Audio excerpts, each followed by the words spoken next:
Congress media विभाग अध्यक्ष मुकेश नायक ने महिला आरक्षण पर केंद्र सरकार से जवाब मांगा। उन्होंने कहा कि भारत उन चुनिंदा देश में रहा जहां महिलाओं को मतदान का अधिकार आजादी के पहले दिन प्राप्त हो गया। अमेरिका जैसे देश में महिलाओं को इस अधिकार के लिए लंबा इंतजार करना पड़ा।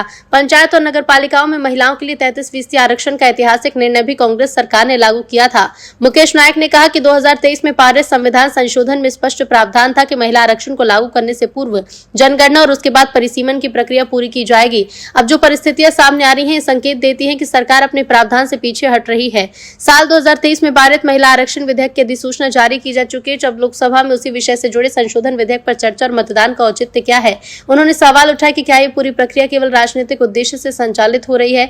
ये स्थिति न केवल भ्रम पैदा करती बल्कि सरकार की नीयत पर भी सवाल उठाती है। ये विधेयक वास्तव में महिला आरक्षण का नहीं बल्कि परिसीमन से जुड़ा प्रतीत होता है, जिस पर महिला आरक्षण का आवरण डाला जा रहा है। पिछले 30 महीने में ऐसा क्या बदल गया कि 2023 के बाद की जनगणना के बाद के आधार करने वाली सरकार अब 2011 की जनगणना की ओर लौटती नजर आ रही है। इसका जवाब देश की जनता को मिलना चाहिए। पत्रकार बंधुओं और हमारे साथी राष्ट्रीय प्रवक्ता भाई अभय दुबे जी, आप सब लोगों को ये जानकर हैरानी होगी कि 2023 में भारत की लोकसभा और राज्यसभा में पारित महिला आरक्षण बिल, जिसको 2 आपत्तियों के साथ भारतीय जनता पार्टी की सरकार ने रोक दिया था और ये कहा था कि नया परिसीमन हो जाने के बाद और नई जनगणना हो जाने के बाद इस बिल का नोटिफिकेशन हम जारी कर देंगे। लेकिन कल आधी रात को आनन फानन में सरकार ने नोटिफिकेशन जारी कर दिया, ये जानते हुए भी कि लोकसभा में संशोधन विधेयक पर कल चर्चा होने वाली है और 4 बजे मतदान होना है। ये जानते हुए भी नोटिफिकेशन गवर्नमेंट ने जारी कर दिया। ये बिल्कुल मंशा साफ जाहिर हो गई भारतीय जनता पार्टी की कि इनका उद्देश्य महिला आरक्षण बिल को पारित करना नहीं है।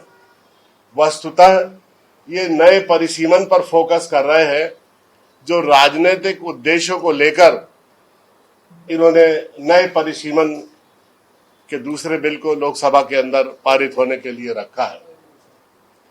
मुझे एक बात समझ में नहीं आती है कि 2011 के जनगणना को अगर हम आधार मानकर नया परिसीमन लागू करते हैं तो 2011 के बाद जो बहुत बड़ी संख्या में मतदाता सूची में परिवर्तन हुए हैं, मतदाताओं में बढ़ोतरी हुई है, तो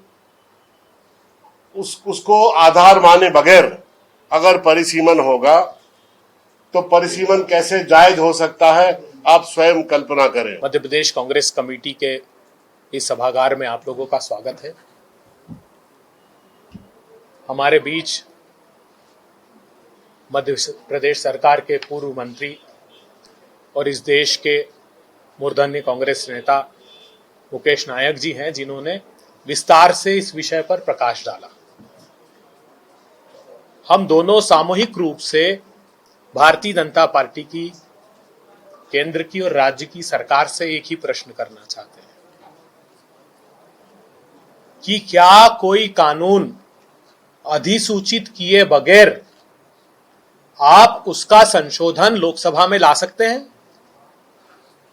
2023 में नारी वंदन अधिनियम, प्रधानमंत्री जी ने मुखरता से कहा कि 33% हम रिजर्वेशन दे रहे हैं और सारे राजनीतिक दलों ने समर्थन किया, जिसमें उन्होंने साथ में ये शर्त जोड़ी थी कि हम पहले सेंसस कराएंगे, उस सेंसस की बुनियाद पर डिलिमिटेशन होगा और उस डिलिमिटेशन के आधार पर फिर रिजर्वेशन 33% महिलाओं को देंगे।